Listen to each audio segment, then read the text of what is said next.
waaw nañ jox tonton Aïcha mu relancer waat. waaw ma ne xam nga man dama bëgg ñu waxtaan. parce que débat bi ñu ngi koy yóbbu foo xam ne kuy dugg di wax fii kenn waxu fi ne nañu maltraité jigéen wala jigéen dafa bon wala jigéen bi kenn waxul loolu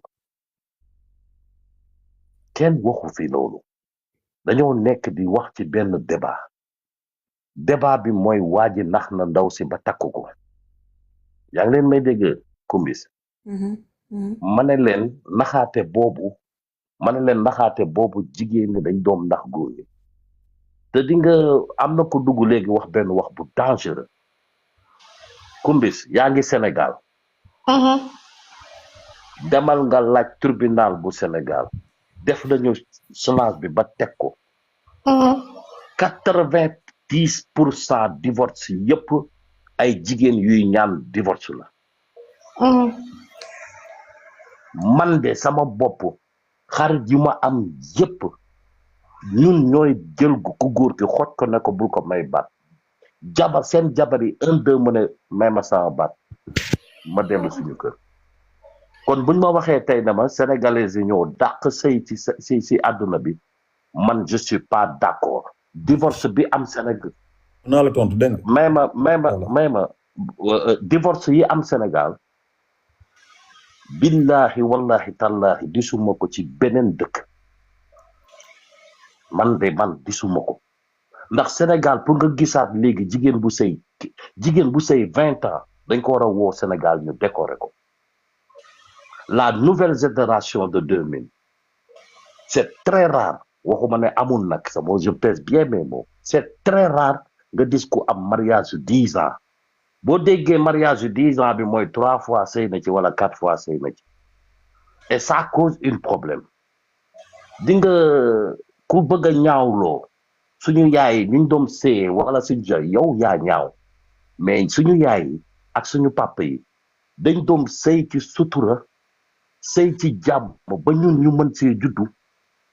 mën a wax lu baax mën a def lu baax mën a comportement bu baax kon jaaraama suñu yaay ñu doom sëyee bu dee dañ leen doom maltraité man de bëgg naa niñ doom maltraité sama yaay ndax sama yaay de fukki bant yama fa am yépp de macha allah kon débat bi du affaire maltraité wala dañuy nekk ci benn cadre boo xam ne naxaate la ñuy wax te naxaate c'est les deux sens mooy góor day nax jigéen day nax góor tey jii boo xoolee kumbis man maa la wax lii kumbis tonton Aïcha maa ngi dégg waaw 80% sénégalais bu fi ini wam jabaram jële ko Afrique ini ko fii tas nañu 80% jigéenu sénégalais yi ñëw Europe te sëyuñu woom ñi ñëw Europe 80% boo ci laaj sëy na fi 2 fois wala 3 fois ci biir Europe bi ñëpp dañoo mën a bon waa ji ak ndaw si man conseil bi nga xam ne moom laa ko mën a jox kon ko waa ji daf ko wax kese ne ko dama feebar yaa ngi dégg waroon na bàyyi ba disanteeg waa ji pour am confirmation man dama rafet njort man du ma njaaw njort dama ne xëy na waa ji da ko doom tendre piège mën na ne pour xool ndaw si yaa ngi dégg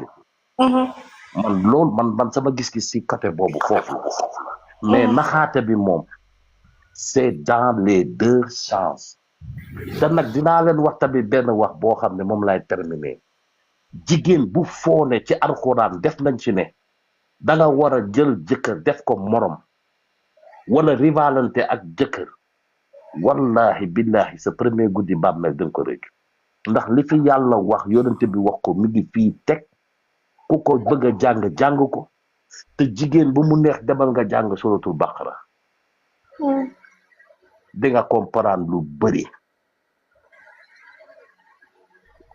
source jël leen référence ci seen yaay yi bañ a jël référence ci internet wala jël leen référence ci seen yaay yi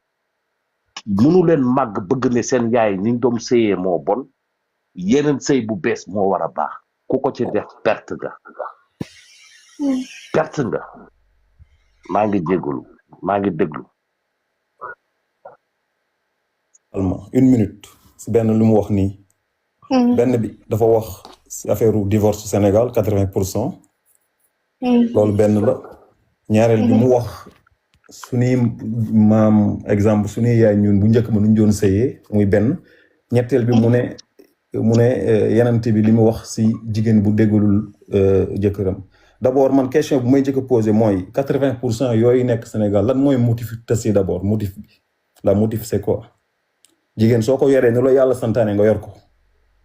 yàlla lu mu santaane ne dafa la ne nga rafetal sa digganteeg sa soxna daf la tëkku yow ku wóor daf la tëkku si biir tëkku soo demee sóoratul Nisaa daf la fay tëkku yow mu ne ragal leen yàlla ngeen ragal seeni soxna yi ngeen yor mooy nga rafetal même moom su dëngalee yow rafetalal yow parce que yow dañ la ko jox yow yaay responsable yow yaay yor responsabilité bi yow en tant que góor si muñ si dal si bañ a gaaw ñett yooyu moo yor sëy nit dafa war a muñ mën a dal mooy bañ a jël yenn décision brusque ba pare teey mun ñett yooyu day ànd mooy patience muy ñeent yooyu 80% sëy Sénégal yi tas yépp maltraitance góor yi moo tax ni ñu yoree seen jabar moo tax jigéen ñi dem di ñaani di ñaan baat parce que jigéen soo ko yoree ni ko yàlla santaane nga yor ko nga xëy dundal nga respecté ko di ko dëkkoo ko teg ko jox ko gëddam nan lay demee di ñaani baat man je pense pas problème dina am nag on pas dit à 100% problème yëpp si góor ñi lañu nekk parce que ñun tamit ni ñu jigéen ñi juree noonu la ñu tamit góor suñuy papa yi ay góor lañ du ñu ñëw di teg affaire yi mais réalité li ñu wax mooy ne yent bi nuñ doon nan la yent bi doon nekkee ak soxnaam nañ jàng loolu siré jàngal nañu ko nan la doon nekk ak ay soxnaam loolu ñun jàng nañ ko si téere yi siré jàng nañ ko wax bu neex bañ a wax bu jàngas waxtaan ak ku jigéen gi su meree nga dalal ko chéri lu tax ngay mer lu xew daa am loo bëgg et cetera loolu du tàppet loolu du yembar loolu du question xam nga lan la yàlla daf la may grandeur boo xam ne yow am nga loo xam ne ku jigéen ki peut-être amu ko yàlla su la joxee jigéen dalay test xool yow sa grandeur fan la toll yow nan nga war a mën a yoree ku jigéen ki yow may la xel nag yàlla su la joxee jigéen ne la kii yow yaay responsable am jox la responsabilité yàlla dafa xam ne iblis ñun xam nañ ne iblis pour adduna bi mën a yëngu il faut mu tas sëy tant que sëy ñu ngi nekk si biir normal di réguler iblis mënatul am yoon si biir si nit ñi la plupart du temps ñun du leen mënal dara parce que sëy dafa doon loo xam ne day doon benn socle boo xam ne day dëgëral jullit day dëgëral consort loolu la yàlla xam moo tax yàlla ba muy wax dagalan la fase moom su buggul du wax nit du wax waxu fase sax parce que xam na li si nekk su fase amee rek day disloqué wu mooy ne day tas xale yi jaar fee ñee tas ñaari famille yi tas seen diggante yi am ay problème mooy te li leen boolewoon mooy lan mooy dig sëy xale yi tas ñi dem fee loolu day disloqué société bi yow góor il faut nga xam benn affaire mooy nan la yent bi doon yoree soxnaam nan la doon waxanteeg ñoom nan la nekkee nag ñoom nekkin bu rafet di leen woyal di leen toggal di jël ay soble di ko dagg di def lu ne di ko def te moo nekkoon gën si bindeef moo ñu gën ñun ñëpp wàccee boppam toogoon na ay sa ñëw yow koo xam ne dégg nañ xis ñu ne Aboubacar Si ñëw fekk di ko seet si xaw ma Umar ñëw fekk xaw ma benn soxna yi xaw ma poñe ko di ko laaj dara kay tëb dal naan day dal si kaw doom mu ne yow lu soyoon kii sa soxna la wala sama nekkatul amatoo cër si moom man kii sama soxna la amoo droit laal ko amoo droit wax ak moom loolu la plupart du temps Sénégal soo xool dañuy naan sëriñ yi dañ leen seen jabar dañ leen mën du loolu de dañ ñoo gën a xam sëriñ dañ ñoo gën a xam sëy gën ñu jàng gën ñu xam ni ñu yoree jabar gën ñu xam ni ñu toppatooyee jabar man sam papa 4 jabar la yoroon 4 femmes respecté leen toppatoo leen d'accord des fois dina am ay divergence mu saaga wala mu lii mais jox na leen cër bu mu leen war a jox toppatoo leen yor leen nit charia santaane mu yor leen kenn amu se kenn benn problème ma xaar ma yàlla même su taseeg jigéen sax boobu la lay gën a defaral boobu la lay gën a toppatoo boobu lay gën a ñëw sa kër di la defaral loo xam ne di la boobu la doon gën a mën a respecté sax su tàggoog yow donc affaire yi. waaw mais Mamadou. waaw Mamadou. maa ngi lay déglu. tonton Aïcha est-ce que Mamadou ma ne tuuti rek après ñu relancer non waat. dafa am lu ma koy laaj rek dama ko am lu ma koy laaj xam nga booy déglu borom xam-xam mu lay yee dafa am lu la kiiwul da nga koy laaj dafa koy laaj rek dara. Mamadou bu fekkee ne l'islam dafa ne. Massa da ngaa sonn. allo. ñu ngi lay déglu waaw Mamadou. Mamadou mu ngi lay bu dee l'islam dafa. man maa ngi lay déglu quoi man par respect rek suy nit di wax dama koy déglu moo tax amul problème. Mamadou dama ne bu fekkee ne l'islam dafa ne comme ni nga ko waxee affaire jabar mais l'islam moo njëkk wax ne nañu tànn soxna nañu tànn ban jigéen la ñuy takk bu doom l'islam dafa ne nañu jël jigéen yépp boo ko jëlee yow góor gi ngay kaf di ree di ko comme ni nga wax noonu kon l'islam du santaane pour ñu tànn l'islam dafa ne boo leen di tànn ban jigéen la wax ju tànn ko. waaw non xam nga déglu ma dañuy waxtaan moo tax ma ne la borom xam-xam nga dama lay laaj man amuma xam-xam damay laaj rek ndax dama ne yéen da ngeen di def différence su jigéen ban jigéen la ban jigéen lañ doon feccal ban jigéen lañ doon wayal ban jigéen la ñuy daggal soxla jigéen c'est pas seulement que ne kii dafay musóoru takk na sër jigéen jikko la moo tax jigéen da ngay dëkk ci kër sax di comporté wu sa yaay woo na la defal yëfu jigéen kon jigéen du image di nga jigéen bu jël place su jigéenam góor dalay traité comme jigéen il faut ngeen di xam nga l'islam bañ na ba yàlla dafa ne borom bopp yi laay waxal borom xam-xam yi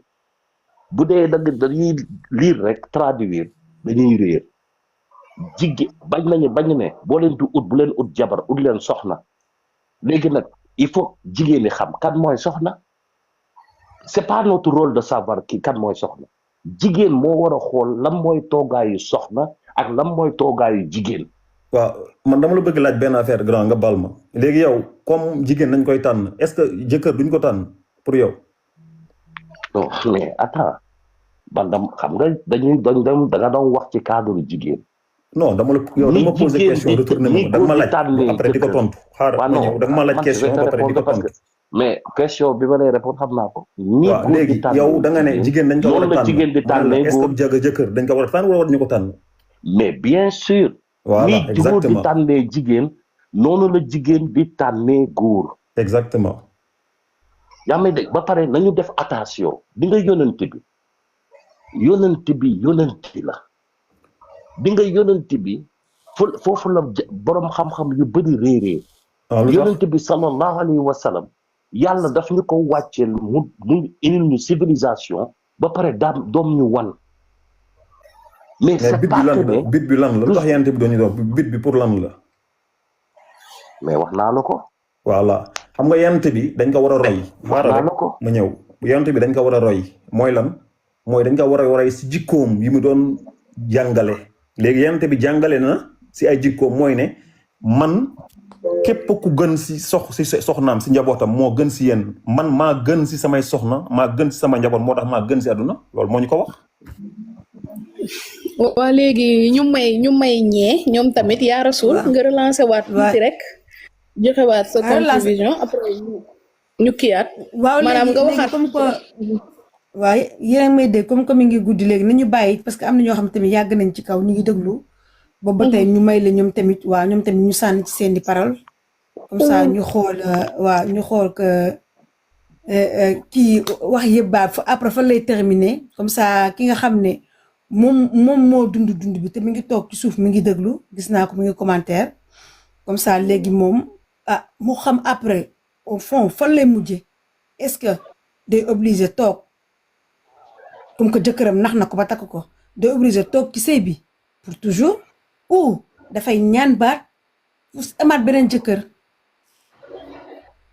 léegi xoolal keneen ku ci topp Kumba nga jox ko. ñu jox kii maaleykum salaam waaw moom yàgg na fi. alhamdulilah. kay delloo ziar. waa déglu naa waxtaan bi wax dëgg neex yàlla am na solo. mais damay ñëw d'abord fi ngeen tàmbale woon ci ndaw si ci ngay wax. nekkul Sénégal moom ma di la xamal ni la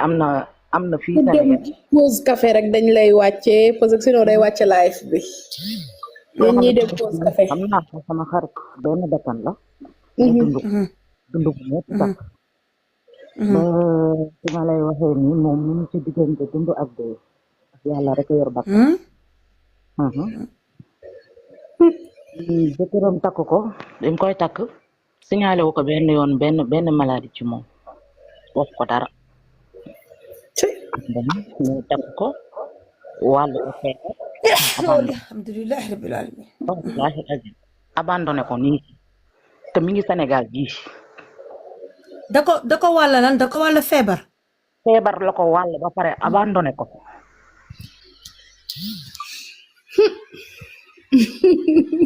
xale bi du souffrir lu metti ci Sénégal gii li ma lay wax nii yaayam gaañu na papam gaañu na ñun ay xaritam moom mujjee di obligé di ket suba ngoon guddeeg bëccëg pour dimbali ko muy lu metti te kenn tegu ko nag góor a ko teg dëgg la nag ay jullit lañu yàlla lañ gëm yaakaar yàlla di topp Seydina Muhammad sallallahu alayhi wa sallam mais pour man éducation bi moo des ba tey ndax lépp ci éducation la dama leen di déglu sànq ba tey ñi ngi répété di wax suñu yaay bu njëkk waaw dañ leen yaroon ñoom te yar googu nag moo amatul fii parce que njëkkaan boo judduwaan ba màgg ba xàmmee dinañ la xamal sa bopp xamal la sa diine xamal la luy ngor ak luy jom lu bari ñu la koy xamal yow ci sa dund gis nga ñu daan sëy bu njëkk di sëy te yàlla rek tax ba tey ñu ngi sëy te yàlla tax nouvelle génération bii nii am c'est parce que nouvelle génération bi ngeen baal ma ci waxin bi dañoo manqué éducation bu normal dimbalewuñu xale yi te ñu jara dimbali lañ nag ay xale yu jara dimbali lañ man xëy na yaruma de waaye sant naa yàlla ci ni ñu ma yaree ndax dara fëkkul samay bët lu ma am maa ngi koy dooloo suñu borom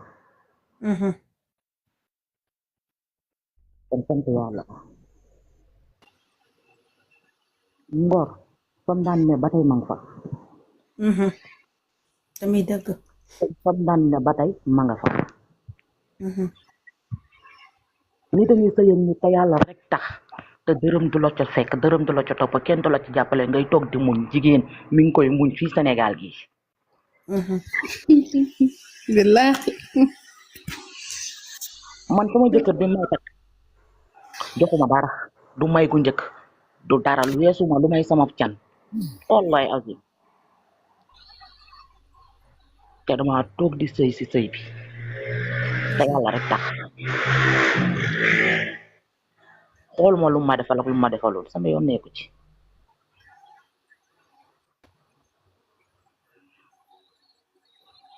sëy ba ko fa yàlla waree yamale daka faa yamale wu ko ci ngir ñàkk ngor moo tax sëy ba yam fa mais ci li ma lay wax ci ne éducation bi am ci Sénégal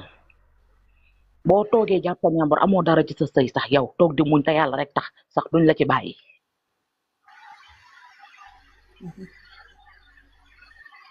kon nga xam ne Sénégal moo metti nañu delloowaat suñu bopp ci démb xoolaat suñu mag yu démb yi lañ daan dund ak lañ daan daj ak nañ daan composé ci seen biir naka lañ daan def ba réussir loolu lañ war a ñun ndaw ñu loolu lañ war a mën cee toppaat pour xool ñu mën cee dimbali ñun suñuy doom